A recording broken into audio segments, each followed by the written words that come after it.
nosotros. Gracias, Juan, por la espera. Bienvenido a HCM Radio Televisión, Juan. Hola Jorge, ¿qué tal? ¿Cómo estás? Gracias por la invitación a HCM Radio. Bueno, Juan, un gusto saludarte. Por aquí estamos a través de HCM Radio con el programa Lo Justo, y te hemos convocado porque para que nos des tus opiniones, tus apreciaciones acerca de lo que tú muy bien manejas y sobre todo que hablas con la verdad, dices cosas objetivas. El Ministerio de Economía y Finanzas está estimando un crecimiento económico de 3,1% para este año. ¿Eso es lo que tú también visionas, mi estimado Juan, o cuál es tu apreciación? Bueno, en realidad de repente está sobreestimando ese crecimiento, porque se espera más o menos para Perú un crecimiento en promedio de 2.4, 2.5%. Y esto tiene que ver mucho con el efecto inversión. El efecto inversión está afectado realmente. Perú acaba de caer en la calificación de riesgo como país, lo que significa que las inversiones un poco por ahí se van a quedar detenidas también. El riesgo país implica que cualquier crédito que tomemos como país nos va a resultar mucho más caros. Y el reflejo de esta situación de bajo crecimiento tiene que ver justamente con una tasa de desempleo que se agudiza. La tasa de desempleo promedio estaba en 7.3% si la mirábamos más o menos entre diciembre y febrero, entre año y año, es decir, entre el 2024 y el 2023. Ahora la tasa de desempleo, a pesar de que el gobierno puede decir que se ha reducido, ha crecido, está en 8%, consecuencia de que la lista de desempleados se ha incrementado. Hay 33.000 personas, 33.000 peruanos que acaban de añadirse a esa lista de desempleados, que forman parte pues de una mala política económica que agudiza realmente esto y favorece el desempleo contra lo que se espera, ¿no? El crecimiento del país en realidad va a ser menguado, sobre todo porque hay una crisis que no termina de agotarse, ¿no? El Congreso sigue creando zozobra mucho en el país, con incremento de sueldos, por ejemplo, que parece realmente una burla frente a lo que ocurre en el país, porque mientras una persona gana 1.025 soles, los congresistas acaban de subirse 3.300 soles solamente por un gasto que ellos dicen como función congresal. Lamentablemente no hay una entidad que mida y diga, ¿sabes qué? Mira, tu calificación es mala. Como tu calificación es pésima, te despido y acá está, anda a la caja, al área de relaciones humanas y cobra tu sueldo, lo que debes cobrar, porque tu trabajo está mal hecho. Por lo tanto, no debe formar parte de esta compañía, que en este caso es el Estado. El Estado es una gran empresa, ¿no? Entonces, ahí estamos. Fíjate cómo el empleo cae, la parte de construcción y de la manufactura cae el empleo, pero estos congresistas lo que hacen es subirse el sueldo, ¿no? Entonces es algo realmente contraproducente contra lo que ocurre. O sea, prácticamente es una cachetada a la gente que no tiene empleo, y sobre todo al tema de la informalidad. Ya en el año 2022, una encuesta de Najo, del INEI, sobre la informalidad en provincias de manera rural estaba acercándose, por ejemplo, a países como Afganistán, donde la informalidad estaba en 90.5%. Fíjate el nivel de informalidad que existe en el país. Y eso tiene que ver con el hecho de que el país, por ejemplo, no reciba ingresos, ¿no? A ver, Juan, si de repente, no sé si te ubicas un poquito mejor, te escuchamos, te entendemos ahí, pero no sé cómo están ahí las barritas de la señal en su móvil. A ver, me piden por acá para escucharlo nítidamente. nítidamente, aunque yo creo que el problema es acá, pero bueno, a ver si se ubica mejor. Ahora, usted habla de la informalidad, eso lo podríamos trasladar al terreno de quienes están buscando, se están generando un ingreso a raíz de que no encuentran trabajo. Y eso se puede trasladar a lo que vemos casi en la mayoría de vivimos en Lima, que escuchan al interior del país también seguramente, el avance del comercio ambulatorio. Claro, no solamente el avance del comercio ambulatorio, sino que la informalidad se ha llegado o sea, se ha extendido a la productividad. O sea, hay empresas que ya no les conviene ser formales porque el costo de ser formal es muy alto, pues, ¿no? Entonces, ahí tienes por un lado que afecta la productividad laboral y por el otro lado afecta a quienes no tienen forma de conseguir ingresos. Entonces lo que hacen es salir a la calle, buscar crearse un puesto de trabajo a través de cualquier emprendimiento que desarrolle. Felizmente en Perú la gente es muy creativa y logra generarse un autoempleo, y eso va creciendo continuamente, porque fíjate, en el año 2022, según esta encuesta de la Encuesta Nacional de Hogares, que la desarrolló el Instituto Nacional de Estadística, ya estaba la informalidad en un rango, en un porcentaje de 75.7%. Al 2023 eso ha ido creciendo, aunque el gobierno diga que ha decrecido la informalidad está más o menos acercándose al 80%, y realmente eso es muy peligroso, porque eso tiene que ver muchísimo también con los ingresos fiscales del país. En marzo ya hay un informe de SUNAT que los ingresos fiscales se caen, o sea, se cae la recaudación tributaria en marzo, y eso es consecuencia de que la informalidad sigue creciendo y que el nivel productivo en el país está cayendo. O sea, la capacidad de producción de la empresa está cayendo, la contracción de la economía es mucho más fuerte, o sea, la recesión sigue agudizándose, y esto no hay cómo termine porque no hay políticas claras, porque el Congreso no define nada claro y el Ejecutivo tampoco. Eso es lo que le iba a preguntar, Juan, que si ante esto hay una solución, y la solución viene de repente en poner la gente adecuada, no la gente idónea, pero aquí vemos pues, que estamos encabezados un ministro de Economía que sale y dice que el gobierno es débil, y después se va y se arrodilla ante el presidente de la República como para que lo sigan manteniendo en el cargo, y le ofrece disculpas. O sea, aquí el tema es de ponerse la camiseta del Perú y trabajar para ella, no tratar de mantenerse en el cargo hasta el 2026 y jugar en pared. Yo te doy tus milloncitos, tú necesitas saber para ¿cómo se llama esto?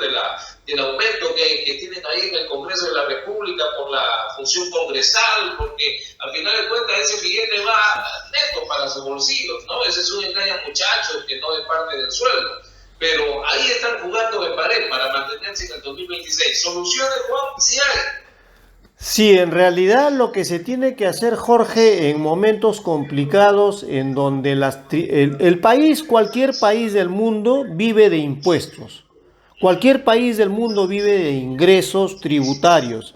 Y si caen los ingresos tributarios, entonces, ¿cómo logras pagar a todo el sistema que se mantiene y que lamentablemente pues se ha ido haciéndose más burócrata, y no solamente con congresistas, Jorge? Estamos hablando, por ejemplo, de gente que trabaja en el Banco Central de Reserva. El sueldo de un funcionario del BCR está por los 45.000 soles. A eso hay que sumarle los sueldos, por ejemplo, de los diplomáticos, la gente que trabaja en embajadas. Hay gente que gana hasta 60.000 soles en el país. Entonces, frente a eso tienes un grave problema de que si no tienes ingresos, porque retrocede los ingresos 10.4% según lo que acaba de informar SUNAT, que los ingresos han caído en el mes de marzo 10.4%, solamente ha recaudado 3.536 millones. Entonces,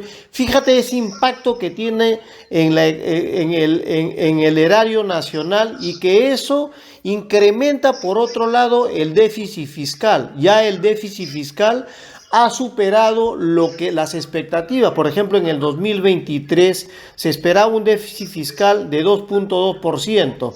El déficit fiscal terminó ahogándonos más o menos en 2.8%. Y en este primer trimestre el déficit fiscal también es alto. Por lo tanto, fíjate cómo se va deteriorando la economía del país, cuando lo que se tiene que hacer son ajustes para el gasto, reducirlo, porque si no tienes ingresos, tienes que reducir el gasto. Y lamentablemente tú acabas de tocar, por ejemplo, al ministro Arista, que acaba de destinar 4.000 millones de soles para la Municipalidad Metropolitana de Lima. Todavía, o sea, un respaldo de 4.000 millones de soles que lo ha respaldado el Estado, ¿no? Y con una tasa de interés abusiva de 10.9%, porque si eso, por ejemplo, se gestionaba a través del gobierno, la tasa de interés hubiera sido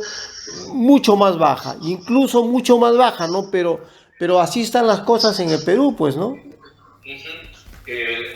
Lastimosamente, quienes están en esos momentos no están haciendo un trabajo en favor de la población, y a este punto estamos llegando a este nivel, o profundizándonos más en el problema económico, porque la verdad es ¿no, Juan? Una cosa es que el papel aguanta todo lo que puedan salir y decir sobre números, nos pueden pintar pajaritos, pero nosotros vemos la realidad, vamos al mercado, vamos a la bodega, pagamos la luz, cómo se subió la luz, los combustibles, ¿no?, que están elevados. Entonces, esa es lo que se vibra a diario, y no lo que ha dicho pues el defensor del pueblo, sobre, ya que ha tocado el tema del aumento prácticamente salarial del Congreso de la República. Josué Gutiérrez, defensor del pueblo, ha dicho que hace 15 años la remuneración ha ido decayendo. O sea, sí, pues. El defensor del pueblo es el defensor de los congresistas y no del pueblo. Imagínate, ¿no? Entonces ahí tienes, por ejemplo, que además del deterioro que tiene el país, los congresistas siguen incrementándose los sueldos, porque, por ejemplo, si uno verifica el ingreso de un congresista, el sueldo de un congresista en el mes de diciembre, estuvo en 53.217.20 soles, que lo que significa más o menos acercarse a 52 sueldos mínimos. 1.025 soles es el sueldo mínimo. Sin embargo, un putativo padre de la patria ganó pues el año pasado 53.217 en diciembre, ¿no?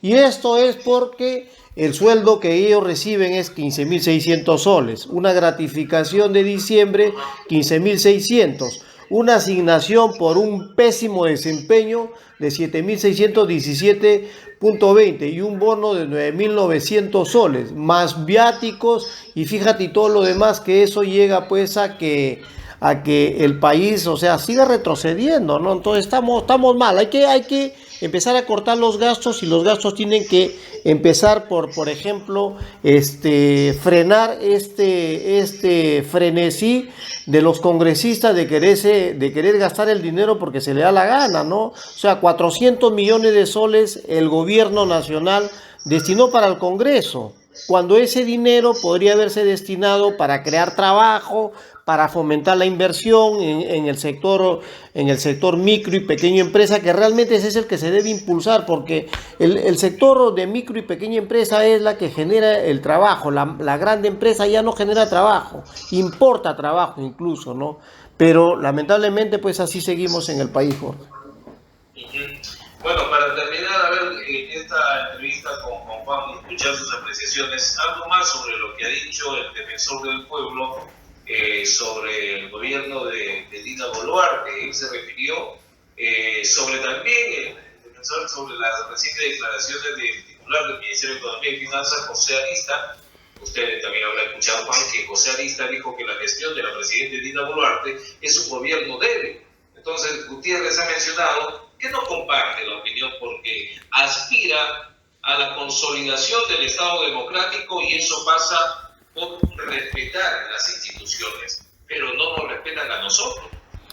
Sí, pues lamentablemente lo que pasa, Jorge, que en el país tiene que aprender a hablar de política. La gente no le interesa, no le ha interesado hablar de política y resulta que cada 5 años que vamos a una urna, la gente pues elige lo que sea. Entonces, el problema del país, ¿sabe dónde radica? En nosotros los ciudadanos, porque nosotros somos malos seleccionadores. Es como cuando tú te vas a una compañía, cuando tú, por ejemplo, cuando te vas a una compañía y de repente la compañía, porque ya tiene asegurado a alguien que lo recomendaron y tú que tienes la calificación correcta, que tienes el currículum adecuado, que tienes las capacidades suficientes como para hacerte cargo del puesto determinado para el que estás postulando, te dicen, sí señor, déjenos su currículum y luego ¿qué pasa? Meten al amigazo porque ya es un recomendado. Entonces, el problema del país radica en nosotros. Nosotros los ciudadanos somos malos seleccionadores. Seleccionamos mal a quienes nos van a representar y las consecuencias son estas. O sea, tenemos gente que no sirve, que no vale la pena. O sea, congresistas que en lugar de representarnos nos afectan en nuestros intereses. Entonces Juan, para terminar, con esta sí ya termino.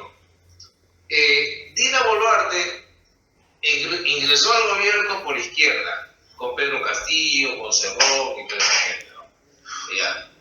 Pero en ese momento se está gobernando no la izquierda, sino la derecha.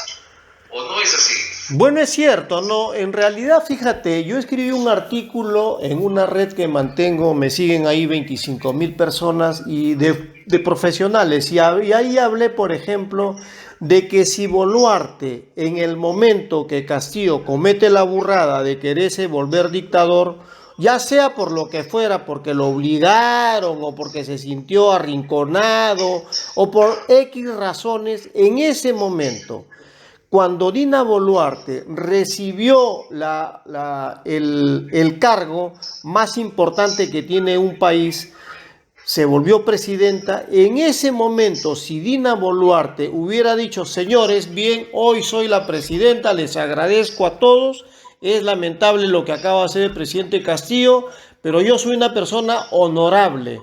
Y como soy una persona honorable y cuando yo estaba con el presidente Castillo dije, si él se va, me voy yo. Así que en este momento, señores, me voy. Convoco a nuevas elecciones para presidentes y para congresistas. ¿Sabes qué, Jorge? La ponían en un monumento a Dina Boluarte. Y Dina Boluarte hubiera sido realmente el estandarte que la gente podría admirar porque hubiera tenido esa capacidad de mirar el mediano y el largo plazo. Tranquilamente ella formaba un partido político y podía ser presidenta después, pero lamentablemente se alió a la derecha, a la ultraderecha. Ahí está Renovación Popular, hay que ver quién fue Renovación Popular, ha sido Solidaridad Nacional, hay que ver quién es Fuerza Popular, hay que ver quién es Alianza por el Progreso, hay que ver quién es ahora Acción Popular, que nació como un partido del pueblo realmente, ¿no? Y luego se ha convertido pues un partido de derecha. Entonces ahí tenemos, fíjate, la confabulación que ha logrado que ahora se mantenga pues Boluarte y con una Porque Juan, usted ha dicho algo, están logrando mantener en el poder a Dina Boluarte desde el Congreso de la República, porque si hubiera sido, mira, por lo mismo casi a Castillo en cada escándalo que salía, y que está bien que se le haya investigado a Castillo, se hayan hecho la denuncia pública, no nadie está en contra de ello, pero hay que ser coherentes y consecuentes, ¿no? Si con Castillo dijimos, hicimos esto, o sea, oye, Castillo ya corrupto, que se vaya a su casa, Castillo que se vaya a la cárcel, entonces también por lo mismo con Dina Boluarte, o sea, todas las cosas que están saliendo de Dina Boluarte no son para dejarlas pasar y mirar hacia arriba y silbar. No, o sea, denuncias terribles, las muertes de muchas personas en la marcha. Desde ahí ya creo que debió ella no debió haber dejado la presidencia, pero al no hacerlo, el Congreso hubiera tomado la sartén por el mango.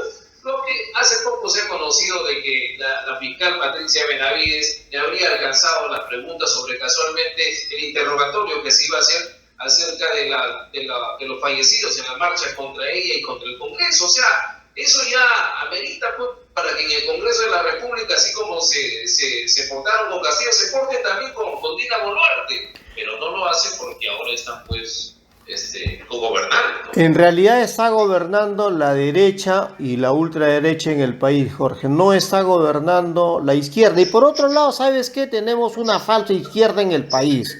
Ese es el problema también realmente. O sea, el problema del país es que no existen partidos políticos cohesionados.